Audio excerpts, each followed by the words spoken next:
और राज्य के महालेखाकार की इस वक्त प्रेस कॉन्फ्रेंस चल रही है, क्या कुछ होता है चलिए पहले सुनते हैं। एक और इसमें हमने जो कोशिश की वो है कि हम इन अस्पतालों को आउटकम्स के लिहाज से हम इनको आंकें। तो आउटकम्स के लिए हमने कुछ प्रॉक्सी इंडिकेटर्स जो कि इंडियन पब्लिक हेल्थ स्टैंडर्ड्स हैं, IPHS स्टैंडर्ड्स उसमें डिफाइंड है, उन नॉर्म्स वो बेंचमार्क हैं, उनके आधार पर हमने इन अस्पतालों को आंकने की कोशिश की कि इनका परफॉर्मेंस कैसा रहा है। तो ये प्रेस ब्रीफ आप लोगों ने देखा होगा और उसी तरह जो है वो रिपोर्ट के शुरू में ये हम लोग एग्जीक्यूटिव समरी देते हैं, पूरा ब्लू में है, उससे आपको पूरा आइडिया हो जाएगा और जो भी डिटेल आप खोजना चाहेंगे वो अंदर मिल जाएगा आपको। तो ये प्रेस ब्रीफ में जिस तरह स्ट्रक्चर्ड है, मैं थोड़ा थोड़ा आपको हर एक इशू के बारे में बता देती हूँ।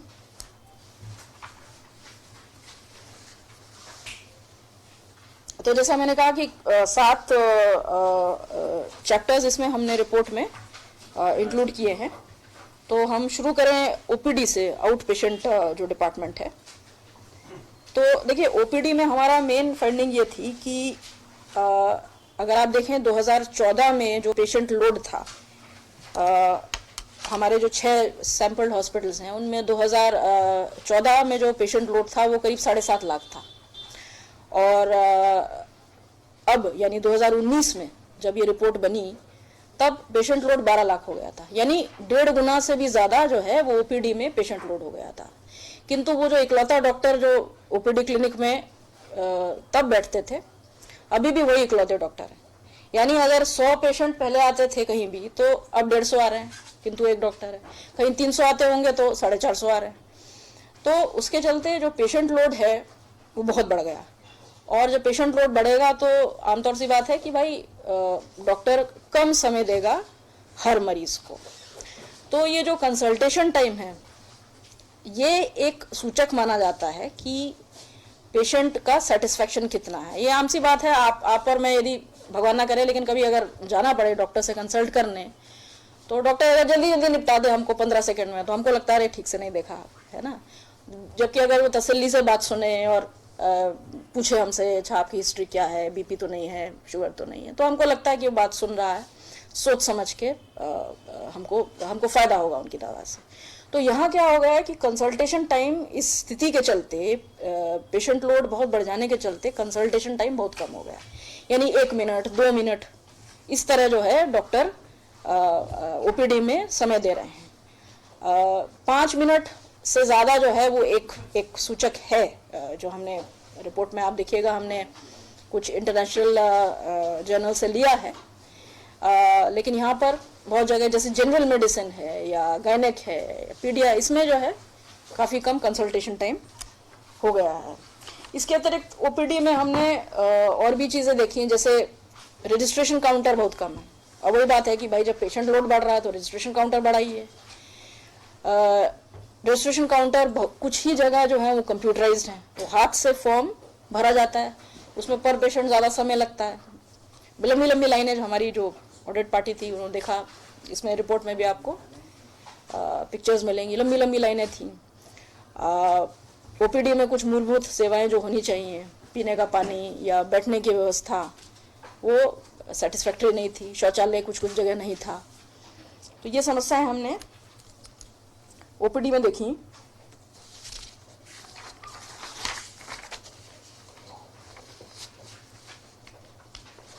तो ये हमारी मेन फाइंडिंग्स थी OPD के बारे में। अब हम जो है वो दूसरा जो चैप्टर है, मैं थोड़ा थोड़ा ही बता पाऊंगी क्योंकि बहुत लंबी रिपोर्ट है। तो ये डायग्नोस्टिक सर्विसेज पे हम आते हैं, यानी जो टेस्टिंग होती है, लैब टेस्टिंग और एक्सरे वगैरह जो होता है।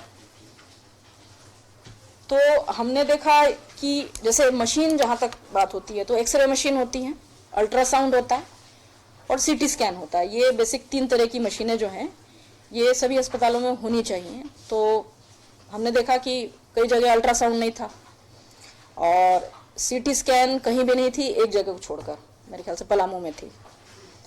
और एक्सरे मशीन भी हमने पाया कि अलग अलग स्ट्रेंथ्स की मशीन होनी चाहिए, मतलब बीमारी कैसी है, कौन सी है, इस पर निर्भर करता है कि किस स्ट्रेंथ की एक्सरे मशीन इस्तेमाल होगी। तो वो जो हमने देखा कि एक हायर स्ट्रेंथ की मशीन है वही इस्तेमाल हो रही है सभी केसेस में। तो रेडिएशन जो है वो एक लॉन्ग टर्म में इंजूरियस होता है, तो हायर स्ट्रेंथ की मशीन ही यूज़ हो रही थी। उसी तरह जो टेस्टिंग है,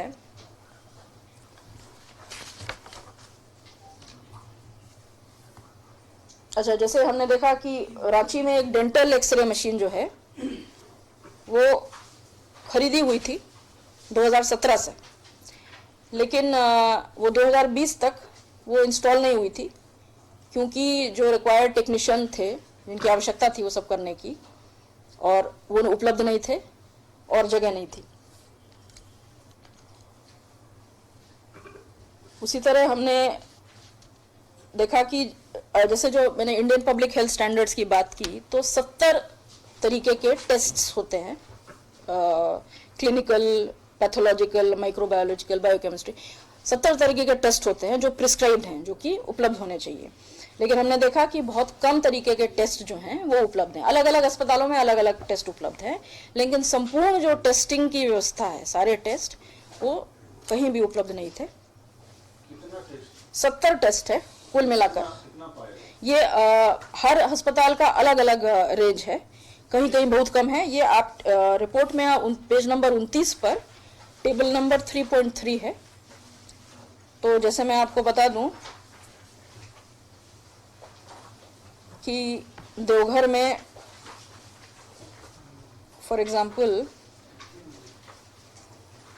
कहीं कहीं 55% टेस्ट ही उपलब्ध थे। ईस्ट सिंहभूम में कहीं कहीं 57% उपलब्ध थे। रांची में एक जगह 10 क्लिनिकल पैथोलॉजी का जो टेस्ट है वो 10% उपलब्ध थे। तो ये अलग अलग किस्म कैटेगरीज के टेस्ट हैं, ये कहीं भी उपलब्ध नहीं। पेज 29 पर इसका डिटेल है। उसी प्रकार जैसे 70 टेस्ट हैं, उसी प्रकार 60 इक्विपमेंट हैं जो कि आपके लैब में होने चाहिए। तो इसमें भी हमने देखा कि भारी कमी है, सब प्रकार के इक्विपमेंट उपलब्ध नहीं हैं। अगर हैं तो उनकी मात्रा जो है वो पर्याप्त नहीं है। कुछ ओनली 12 to 28 आउट ऑफ 60 जो है, सिर्फ 12 से 28 इक्विपमेंट वास्तव में सब जगह उपलब्ध थे। और इनमें हमने देखा कि बहुत सा इक्विपमेंट जो है वो खराब हो गया था, रिपेयर नहीं हुआ, या फिर पुराना हो गया था, पुराना मॉडल था जो अब इस्तेमाल नहीं होता था, या फिर उसका जो इस्तेमाल करने के लिए उसको जो किट चाहिए, जो रिएजेंट चाहिए, कंज्यूमेबल चाहिए, वो उपलब्ध नहीं था।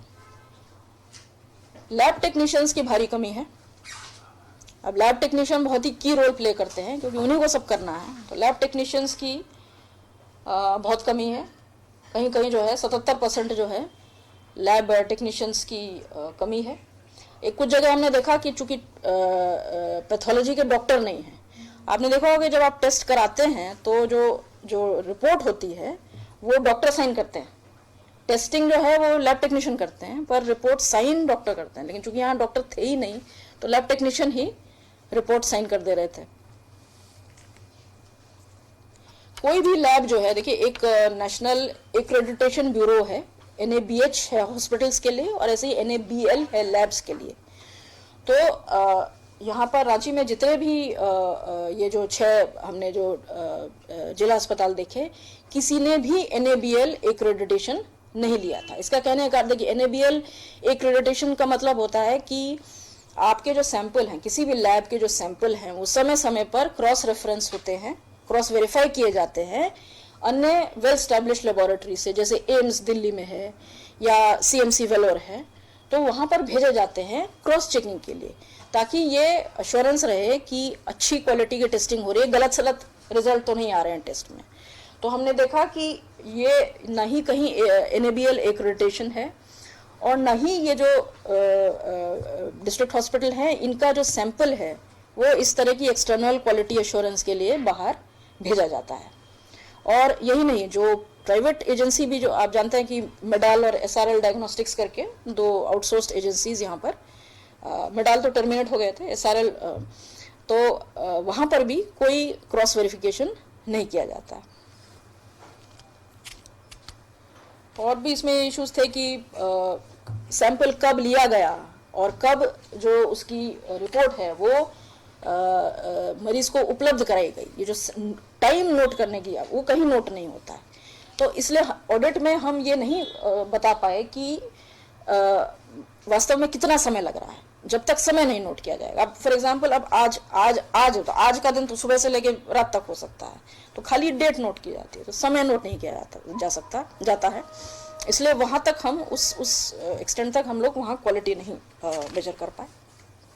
मेडाल और एसआरएम के लैबोरेटरीज भी एनएबीएल एक्रेडिटेड नहीं, कोई भी जो हॉस्पिटल्स की अपनी जो लैब्स हैं वो भी, मतलब हॉस्पिटल अपने जो है, जो उनकी स्वयं की टेस्टिंग है, वो भी एनएबीएल एक्रेडिटेड नहीं। तो ये पॉजिटिव है ना, वो विदाउट एक्रेडिटेशन आप कर रहे हैं, आपको लेना है लेकिन आप नहीं लिए हैं। अच्छा मैम, ये 6 अस्पताल कौन कौन से? हाँ, ये आपका रांची, रामगढ़, ये हो गया आपका इधर से हजारीबाग, ईस्ट सिंह, इधर पलामू, दुमका, देवघर और ईस्ट सिंहभूम। आप 5 रीजन ले लीजिए, ईस्ट सिंहभूम, देवघर, रामगढ़, रांची, रामगढ़, हजारीबाग, देवघर, पलामू, 6 डिस्ट्रिक्ट। ठीक है, हर एक रीजन से हमने कम से कम एक अस्पताल लेने की कोशिश की। सारे डिस्ट्रिक्ट हॉस्पिटल? जी, सारे डिस्ट्रिक्ट हॉस्पिटल हैं। झारखंड में 24 जिलों में 23 जिलों में डिस्ट्रिक्ट हॉस्पिटल्स हैं। जी, हम लोग आगे बढ़े। ये आईपीडी जो इन पेशेंट सर्विसेज है, यानी जब अस्पताल में भर्ती होना पड़ता है तो उसके बारे में बताना चाहेंगे। देखिए, इसमें एक तो हमने देखा कि जैसे आईपीएचएस नॉर्म्स के अनुसार 9 जो हैं वो एसेंशियल सर्विसेज हैं, है ना। तो जैसे आईपीडी के लिए है emergency, Burns, ENT, gynaec, general medicine, general surgery, ophthalmology आँख, ऑर्थोपेडिक्स और साइकियाट्री। तो हमने कई जगह देखा कि सारी सेवाएं जो हैं वो उपलब्ध नहीं हैं। ये पेज 33 पे हमने टेबल दी हुई है 4.1, वो पूरा खाका आपको देता है कि कौन सी सेवा किस जिला अस्पताल में उपलब्ध नहीं है। जैसे कि हमने जो 6 अस्पताल चुने उसमें 4 में बर्न वार्ड नहीं था और 3 में ऑर्थोपेडिक्स नहीं था। साइकियाट्री और ईएनटी जो है वो सिर्फ पलामू में था।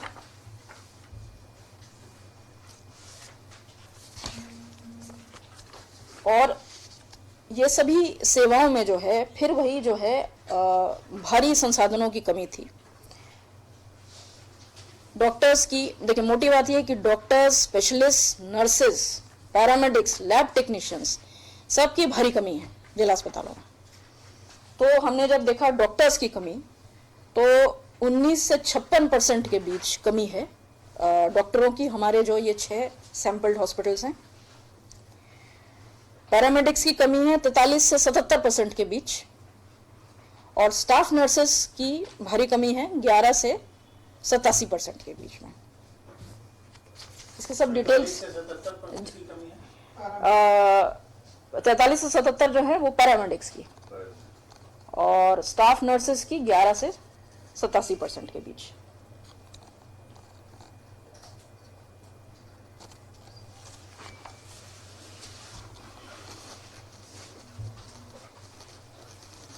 ओटी जो है वो हमने देखा कि ईएनटी और ऑर्थोपेडिक्स के लिए जो अलग ओटी होते हैं वो कहीं भी उपलब्ध नहीं थे, और सभी ओटीज में दवाओं की और इक्विपमेंट्स की कमी थी।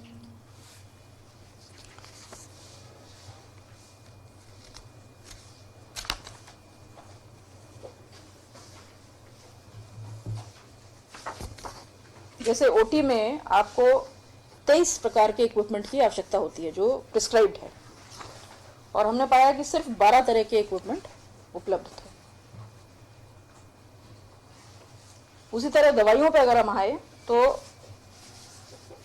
एसेंशियल ड्रग्स की शॉर्टेज थी ओटीज में।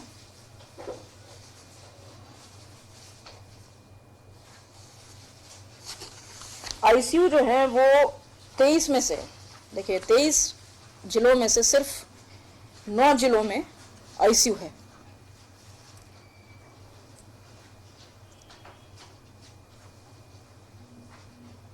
अब आज की तारीख में जो हमारे जो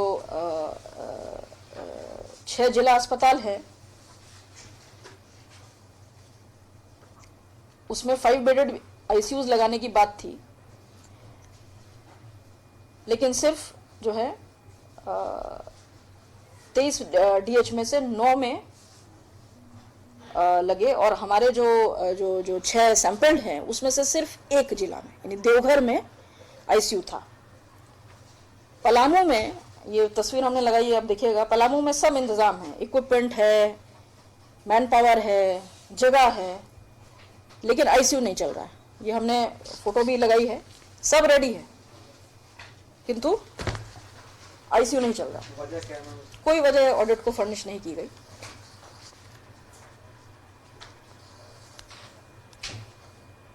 और हमने जब डिपार्टमेंट से पूछा तो डिपार्टमेंट बोला कि नहीं, वहाँ तो है आईसीयू।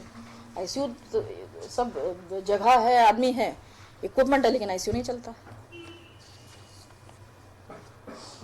तो अगर आईसीयू नहीं होगा तो जो क्रिटिकल हालत में पेशेंट आईसीयू जाने का प्रयास करेगा उसको फिर किसी हायर मेडिकल फैसिलिटी, दूसरी जगह जाना होगा या फिर प्राइवेट हॉस्पिटल जाना होगा।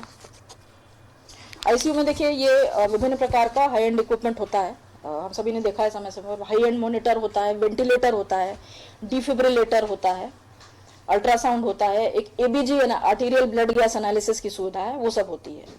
तो ये जो हमने देखा कि ये जो आईसीयू जो देवघर में चल रहा है, इसमें हाई एंड मॉनिटर्स थे, लेकिन जितना रिक्वायरमेंट था उससे कम था। उसी तरह जितना रिक्वायरमेंट अन्य इक्विपमेंट का था वो कम था। वेंटिलेटर और डिफिब्रिलेटर जो 21 लाख में खरीदे गए थे 2016 में, वो बेकार पड़े हुए थे क्योंकि उसको इस्तेमाल करने के लिए टेक्नीशियन नहीं उपलब्ध थे। अब आईसीयू में हर बेड पर 1 नर्स होनी चाहिए, किंतु हमने पाया कि वहां आईसीयू में 5 बेड पर 1 ही नर्स थी। उसी तरह दवाओं की कमी जो आईसीयू में थी कि जो क्रिटिकल ड्रग्स हैं, activated charcoal, salbutamol, digoxin, snake venom, anti snake venom, ये सब जो है वो उपलब्ध नहीं थे।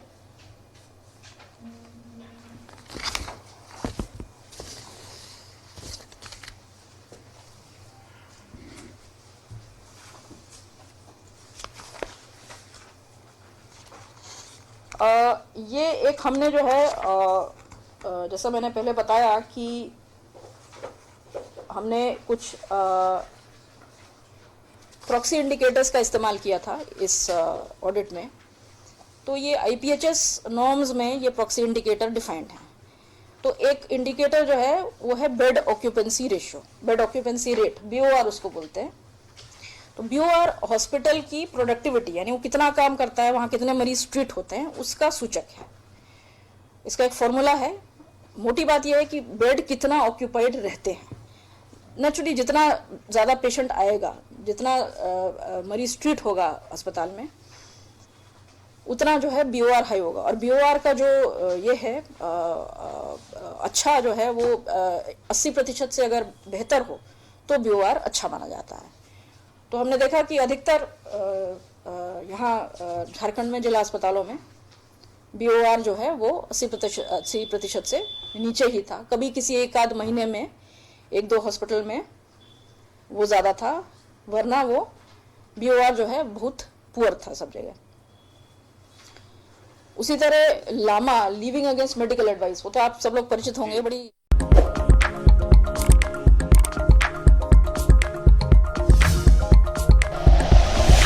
Like and share videos, subscribe करें हमारा चैनल और प्रेस करें बेल आइकॉन। न्यूज़ 11 भारत, सच है तो दिखेगा।